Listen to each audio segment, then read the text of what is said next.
Hi, I'm Dr. Rasya Dixit. I'm a dermatologist in private practice in Bangalore.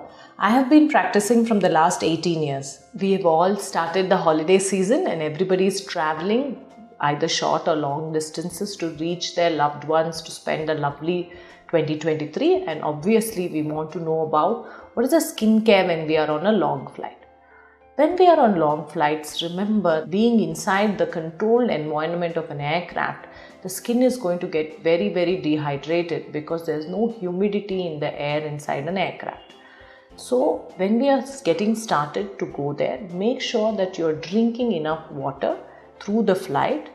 Second, make sure that you carry with you a very gentle cleanser. Keep your makeup as minimal as possible. You can carry a thermal spring water spray which you can spritz on your face every few hours and seal it in with a moisturizer which has enough ceramides and hyaluronic acid to prevent the skin from getting dry and irritated. Make sure you're using a lip balm, again frequently in the peri-oral area as well as on the lips. You can use a moisturizer which is more hydrating in the eye area, because these areas, which are the sensitive dry areas which keep moving of the eyelids around the mouth, they tend to get dehydrated faster. Make sure that your hair is being covered by either a silk or a satin scarf, otherwise there is a lot of static buildup because of the constant friction between your hair and the aircraft seat.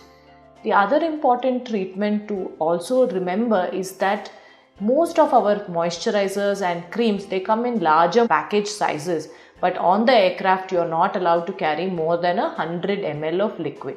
So make sure that you buy travel sized or travel friendly packs, or you try to shift the product into a smaller bottle so you can carry it with you easily on your carry-on baggage and use these products frequently. But remember, whenever you are going to travel, you have to carry your sunscreen along with you, because once you disembark at your location, you have to put on the sunscreen before you get off the aircraft.